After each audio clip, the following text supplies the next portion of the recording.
भक्तों, ओम नमः शिवाय। श्री शिवाय नमस्तुभ्यम। जय श्री महाकाल। जी हाँ भक्तों, क्या आपका भी जो बच्चा है उसका जो मन है वो पढ़ाई लिखाई में बिल्कुल भी नहीं लगता। आप लोग बहुत ज़्यादा परेशान रहते हो उसकी पढ़ाई के लिए कि आखिरकार हमारा जो बच्चा है वो पढ़ता क्यों नहीं है। जब भी आप उसको पढ़ाने के लिए बैठाते हो तो कहीं घूमने चला जाएगा, कहीं खेलने चला जाएगा, कहीं कुछ करने लगे, कहीं कुछ, लेकिन पढ़ेगा बस बिल्कुल भी नहीं। आप लोग बहुत ज़्यादा परेशान रहते हो कि आखिर ऐसा क्या हो गया जिसके कारण हमारा जो बच्चा है उसका जो मन है वो पढ़ाई लिखाई में बिल्कुल भी नहीं लगता। तो अब आपको परेशान होने की बिल्कुल भी आवश्यकता नहीं है, क्योंकि आज जो मैं आपको उपाय बताने वाला हूँ, और अगर आपने उतना ही कर लिया और आपके बच्चे ने ही उतना कर लिया तो अवश्य रूप से सारी इच्छा, सारी मनोकामना जो है वो पूरी होगी ही होगी। क्या करना है, कैसे करना है, पूरा बताने वाला हूँ और अच्छे तरीके से आपको समझाने वाला हूँ।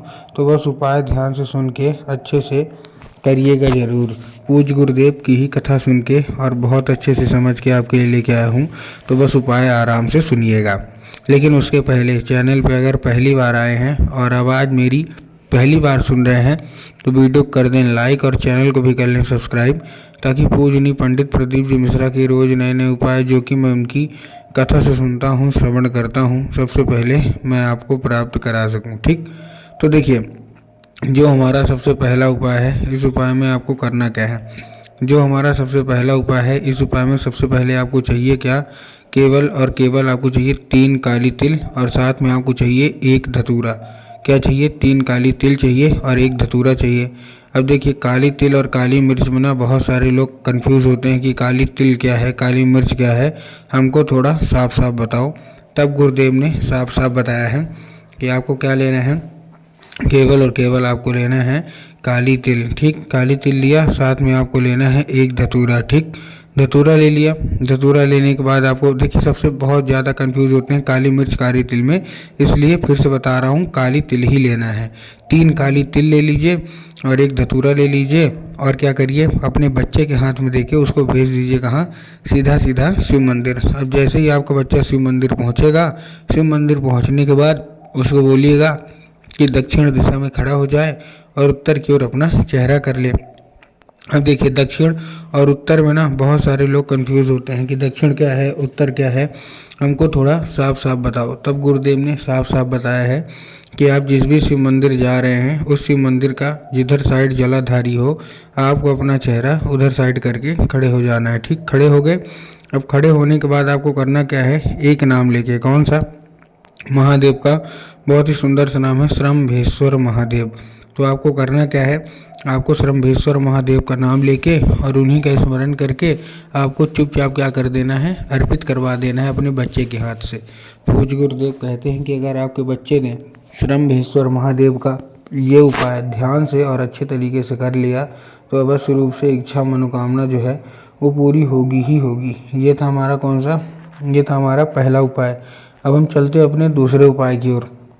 अब देखिए, जो हमारा दूसरा उपाय है उस उपाय में आपको करना क्या है। जो हमारा दूसरा उपाय है, इस उपाय में जितनी भी माताएं हैं आपको एक लाल फूल चाहिए। क्या चाहिए, एक लाल फूल।